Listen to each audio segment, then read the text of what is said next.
చూడండి, మన వినాయకునితోని మనకు దాదాపుగా మనం ఉన్న యొక్క లిస్ట్ ప్రకారంగానే కానీ ఏదైనా కానీ వినాయకుని యొక్క పుణ్యమని మనం చూసుకునే యొక్క విధానంలో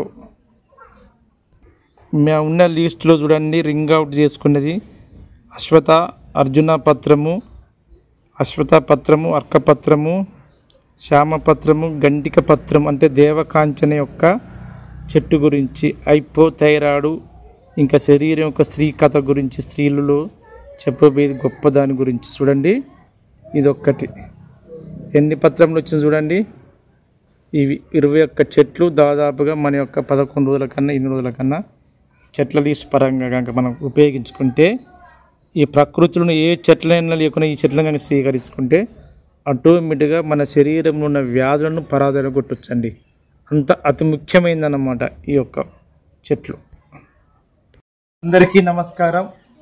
నా యొక్క ప్రపంచ వ్యూవర్స్కు ఈ యొక్క వినాయక చవితి సందర్భంగా ఆరోగ్యరీత్యా మరియు ప్రపంచంలో ఉన్న ప్రతి ఒక్క మొక్కని ప్రకృతిని అనువర్తింపచేసి మంచి ఆరోగ్యాలతోని ఆ భగవంతుని వీళ్ళను ఆశీర్వదించాలని ఆ భగవంతుని వేడుకుంటూ, ఆయుర్వేద అభిమానులారా, నేను చెప్పేది ఏంటంటే ప్రతిదీ అనువర్తింపచేయాలి. ఈ రోజున ఒక కథ ఒక దానిలో వెళ్ళిపోతుంటే, ఈ మొక్కనేమంటారో మీ అందరికీ తెలుసు. దేవకాంచన మొక్క అంటే దేవత మొక్క చెట్టు అంటారు. దీని చూడండి, హనుమంత మామిర ఇది పోలి ఉంటుంది. హనుమంత మామిర కూడా మనకు రాలేదు, అది వచ్చే సమయంలో చెప్తున్నా. ఈ దేవకాంచన మొక్క గురించి ఏంటంటే, దీనిలో ఎక్కువ అమూల్యమైన ఈ పత్రంలో ఒక ఔషధాన్ని కలిగి అంటే ఒక నూనె పదార్థాన్ని కలిగి ఉంటుందండి. ఈ పత్రం మీద కనుక మనం ఒక నీళ్ళ చుక్కేస్తే ఆటోమేటిక్గా నీళ్ళు దీనికి అంటాయి. చూడండి, నీళ్ళు అంటాయి. దీని ఒకటి చూద్దాం. ఎవరైనా కానీ ఏ పత్రం కానీ ఇక్కడ నుంచి చూడండి, దేవకాంచన మొక్క చూడిగో ఇక్కడ ఉంటేనేయండి. ఇటువైపు కూడా మ్యాక్సిమం ఎక్కువ ఒక్కడ ఉంటుంది. ఇటు ఉన్నా కానీ ఇటు పక్కన అనమాట. ఎప్పుడైనా కానీ ఈ సృష్టిలో నేను ఇక్కడి నుంచి చెప్పేది ఏదంటే కానీ, నూనె పదార్థాలకు ఉండవలసినవి పత్రములు ఏంటంటే ఇలా మనం పోస్తే ఈ విధంగా అంటుకోదు, ఈ విధంగా అక్కడక్కడ తడపడిపోతాయి. అలాంటి యొక్క ఏ చెట్టు అయినా ఏ మొక్క అయినా కానీ అది నూనె పదార్థానికి ఉపయోగపడుతుంది. ఇంత సమురులాగా ఉంటుంది కనుక ఇక్కడ మన పోసిన యొక్క ఆ ద్రవం కానీ దానికి అంటుకోదన్నమాట. అందుకు దీన్ని ఏ విధంగా చేసుకున్నా బాగుంటుంది. అందుకే దీని దేవకాంచన మొక్కకు అంత అమూల్యము. ఎక్కడైతే దేవస్థానంలో ఇది పింక్ రంగు అది దేవకాంచనది తెలుపు రంగు ఉంటుంది, ఎల్లో కలర్స్ కూడా ఉంటుంది, 3 రంగులుగా ఉంటుంది. ఇది మ్యాక్సిమం తెలుపు రంగుదే, పువ్వుకు వచ్చిందే కానీ నేను అది తీసుకోకుండా ఒక చెట్టు నుంచి సేకరించింది. అయితే ఈ దేవకాంచన మొక్కకు మరి యొక్క స్త్రీకున్న గుణం ఏంటంటే, చూడండి ఇది ఎలా ఉన్నదండి. దాదాపుగా చూడండి, మనకు శరీరంలో ఒక కంఠం లాగా ఉన్నది.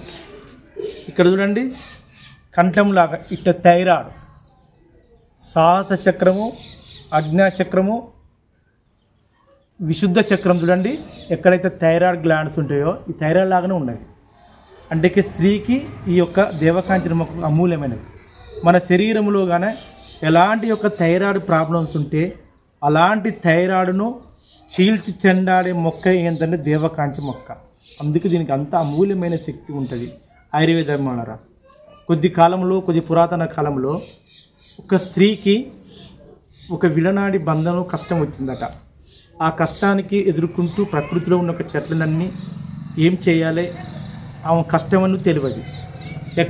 అక్కడికి నడుచుకుంటూ ఆమెకు ఏమాత్రము కాళ్ళు కానీ చేతులు కానీ స్పందించుకుంటా ఒక ప్రాంతం నుంచి ఒక ప్రాంతానికి వెళుతూ ఉంటుంది.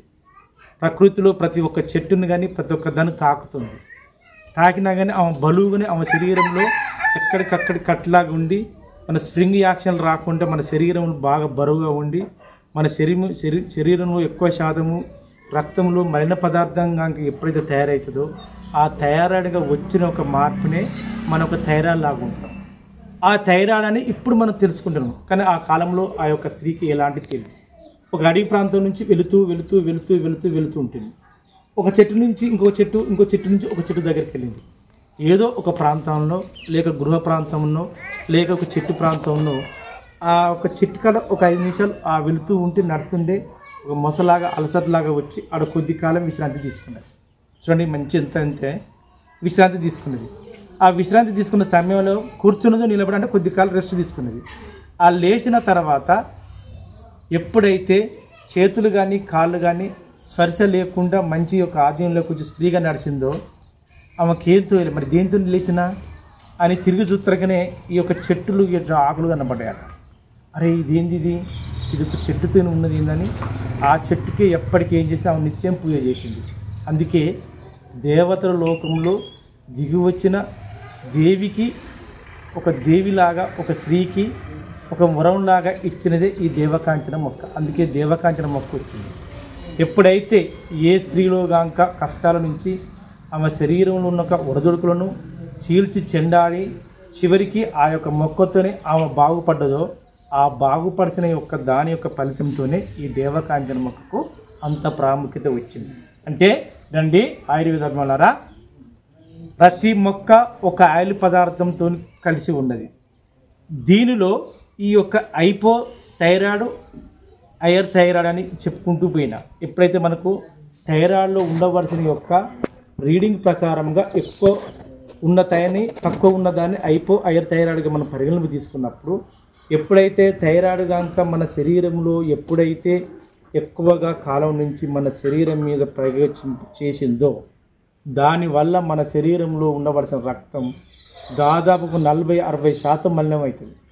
ఎప్పుడైతే రక్తం మలినం అవుతుందో ఎప్పుడైతే జాయింట్లలో కానీ మన వెన్నుపూసలో కానీ మన మెడలో కానీ మన యొక్క కీళ్ళలో కానీ ఎలాంటి అన్న కానీ ఎక్కడికక్కడి కండరం గట్టి పడిపోయి స్పందించకుండా నడవలేని స్థితిలో ఉంటారు. కొందరు స్త్రీలైతే కొందరు పురుషులైతే చూసిందండి కొన్ని కింటాల బరువు ఉంటారు. అలాంటి కింటాలను ఇలాంటి యొక్క మన యొక్క కంఠానికి ఇరువైపులు ఉన్న యొక్క థైరాయిడ్ రూపంగా ఉన్న ప్రాబ్లము లేక బ్లడ్లో ఉండవలసిన యొక్క థైరాయిడ్ కానీ అన్నిటినీ చీల్చేది ఈ దేవకాంచన చెట్టు. ఈరోజు వినాయకుని పుణ్యమా ఈ మొక్కను మనం ముట్టుకోవాల్సి వచ్చింది. ఆ యొక్క యూట్యూబ్ ఛానల్లో ఫస్ట్ ఇది రావడము. దీని గురించి చాలా ఉన్నాయి. సాధ్యమైనంత వరకు మా దగ్గరకు వచ్చి మాకు నేను నడతలేనండి ఎంతో మందులు మింగిన స్పెషలైజేషను నేను బొంబాయికి వెళ్ళినా హైదరాబాద్కి వెళ్ళినా ఇంకా ఎక్కడికి వెళ్ళినా కానీ ఆ యొక్క స్పెషలైజేషన్ యొక్క మెడిసిన్స్ వాడినా కానీ థైరాయిడ్ తగ్గుతలేదు. ఇప్పటికి మాకెప్పటికి ఫోన్లో వస్తుంటే మంచిగా వినండి. ఎవరికైతే థైరాయిడ్తోని ప్రాబ్లమ్స్ ఉన్నా ఎవరికైతే మనకు ఇరువైపుల గొంతుకు ఇరువైపులో వచ్చినా లేక బ్లడ్లో కలిసి ఉన్న థైరాయిడ్తో ఏది ఉన్నా కానీ ఒకటే మార్గం ఆయుర్వేద అభిమానులారా. మీకు నేను చూపించిన విధంగా 3 మార్గాలు ఫస్ట్ వెళ్ళండి. ఒకటి అగ్నిహోత్రం రూపంలో వెళ్ళండి. రెండోది నేచురోపతి. ఈ చెట్టు దొరకలేదు. కొంచెం ప్రభుత్వ అధికారులు కానీ ప్రభుత్వ హాస్టల్లో ఇవి దొరుకుతున్నాయి. ఈ చెట్టును పెంచుకోవడానికి ఈ తీసుకునే యొక్క పవిత్రమైన యొక్క చెట్టును మరియు దీన్ని ఏం చేయాలంటే ఈ చెట్టును కూడా తీసుకునేటప్పుడు శుభ్రంగా ఉండి మీకైతే ఏదైతే దైవ సిద్ధాంతం ఉందో ఆ దైవ సిద్ధాంతం కాడ కొన్ని మొక్కలు తీసుకొచ్చి ఆ పత్రం తీసుకొచ్చి ఆడబెట్టండి. ఫస్ట్ ఆఫ్ ఆల్ మస్తు ముందు కాపాడుకోవడం ప్రయత్నం చేయాలి. ఎక్కువ మోతాదు దొరికిందనుకోండి ఈ ఒక్క ఈ ముక్కను వేస్ట్ చేయొద్దు.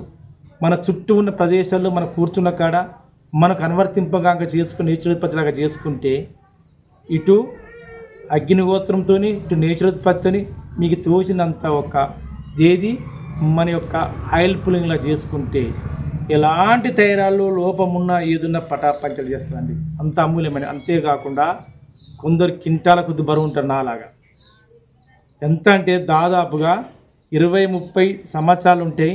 కింటా 20 కిలోలు, కింటా 30 కిలోలు, కింటాన్నర లాగా ఉంటారు. అలాంటి వాళ్ళకి ఇది అమోఘ యోగం.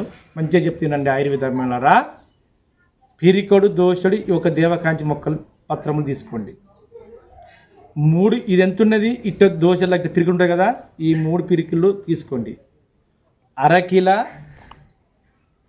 అవిసె గింజలు, ఒక 30-20 గ్రాములు ఎల్లిపాయలు. మంచిగానండి ఇది ఫస్ట్ ఆఫ్ ఆల్ చెప్పేది. ఎల్లిపాయలు, అవిసె గింజలు మరియు నల్ల మినువులు. మినువులలో నల్ల మినువులు లేకుంటే కషాయం రంగు ఉలువలు. ఈ 2 ఉలువలు, మినువులు, ఎల్లిపాయలు ఈ యొక్క దేవకాంచన మొక్కను ఆ రెండింటి దూరగా వేయించండి. ఎల్లిపాయలు గర్భం దించండి. ఈ యొక్క పత్రం బాగా కచ్చపిచ్చ దంచండి. దంచిన తర్వాత ఇదే దేవకాంచి మొక్కలు ఇలాంటి కాండాన్ని ఒక స్టీల్ పాత్రలో వేసి ఒక 2-3 రోజులు మక్కిన దాకా ఉంచండి, గాలికి ఆరబెట్టండి. ప్రతిరోజు ఉదయం భోజనం తర్వాత ఆహారం తీసుకున్నాక ఎవరి అయితే ఆకారాన్ని బట్టి దాదాపు కింట వరకు ఉంటుంది అనుకోండి, 3 పిరికిలు తినండి. కింట పైన అనుకోండి 4 పిరికిలు తినండి. ఉదయం సాయంత్రం పిరికిలాగా చేసుకోండి.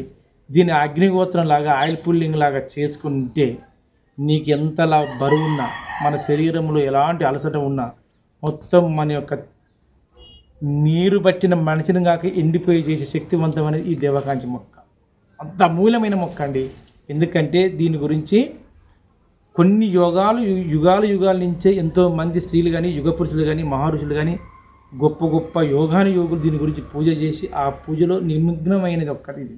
ఇప్పుడు సైంటిఫిక్ కూడా ఇప్పుడు మన కలియుగంలో కూడా ఇందులో మన భూభాగంలో కూడా ఎంతోమంది శాస్త్రవేత్తలు దీనికి సేకరించి దీని సైంటిస్ట్ దీని యొక్క ఆయిల్ నుంచి ఇంకా చిన్న అమోఘం చెప్పనండి, ఎవరికైతే పిల్లలకు మాటలు రావు, చిన్న పిల్లగాళ్ళకు జెనెటిక్ ప్రాబ్లంతో ఎవరికైతే మాటలు రావో దీని ఆయిల్ పుల్లింగ్ లాగా చేసుకున్న దీని యొక్క మసాజ్లు అంటే చిన్నగా మర్దనలాగా చేసుకొని ఇటు వెన్నుపూసకు చూడండి, ఇటు వెన్నుపూస మెడ మీద పెడితే దీనికి వ్యతిరేక తీసారు. దీని వెన్నుపూస కనుక మెడ మీద పెడితే ఆటోమేటిక్గా గొంతులో ఉన్న యొక్క కొండ నాలిక కానీ ఆ లాలాజలంలో మొత్తం ప్రేరేపింపజేస్తుంది.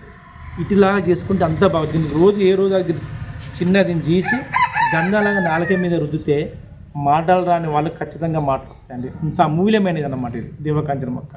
దీన్ని అందరూ ఉపయోగించుకొని నేను చెప్పేది ప్రతి 3 విధాలు చెప్తున్నా. తర్వాత మీ రసమందుల్లోకి మీ చున్నాల్లోకి లేవన్లోకి వెళ్ళండి.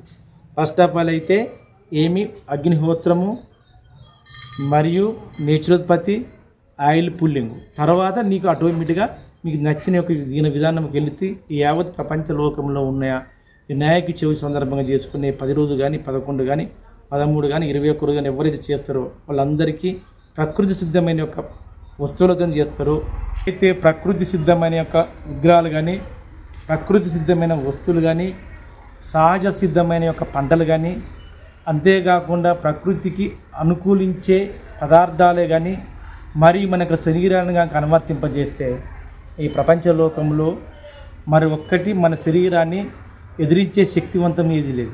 ఎప్పుడైతే మన శరీరానికి అనుకూలంగా ప్రకృతి సిద్ధమైన ఎవరైతే తయారు చేస్తే వస్తువులు ఉంటాయో అప్పుడే యోధుడు మహాపురుషుడు. కోట్లు సంపాదించిన వాళ్ళు కాదు, దాన ధర్మాలు చేసేది కాదు కదండి. ఈ ప్రకృతిని కాపాడిన వాళ్ళే మహాయోధులు, మహాపురుషులు, మహాదేవుళ్ళు, మహాదేవతలాగా పునరుజ్జీవం పొందే అవకాశం ఉంటుంది. ఈ ప్రకృతిని కనుక ఎవరైతే దీన్ని ప్రేమిస్తారో, ఈ ప్రకృతిని కనుక ఎవరైతే దీన్ని కాపాడుతారో కాపాడిన వాళ్ళే గొప్ప దేవుళ్ళుగా భావించుకుంటూ అందరూ ఆయుర్వేదం వైపు మలతలను ఆశిస్తూ ఈ యావత్ లోకంలో ఉన్న యొక్క వినాయకుని కనుక చూడండి. ఈ వినాయకుని సందర్భంగాని చూస్తే నేను చెప్పిన కొన్ని విలేజ్ అంటే దాదాపుగా 224 విగ్రహాలను కనుక చేస్తే అందులో 4 ఈ విగ్రహాలే మట్టి విగ్రహాలు, మిగతా 220 చిల్లర ఏందండి రంగులమయమే. అంతేకాకుండా ఈ యొక్క వినాయక సందర్భంగా చేసుకునే వాళ్ళు పేరుకో దేవుడు కానీ నిత్యం మాత్రం ఆల్కహాల్ మీద మునిగిపోతారు. అలాంటి కావద్దు. ఇక నుంచి వచ్చే సంవత్సరానికైనా ఎవరైనా కానీ వినాయక సందర్భంగా ప్రకృతి సిద్ధమైన వైపు మళ్ళతారని ఆశిస్తూ నేను సెలవు తీసుకుంటూ జై ఆయుర్వేదం, జై హింద్.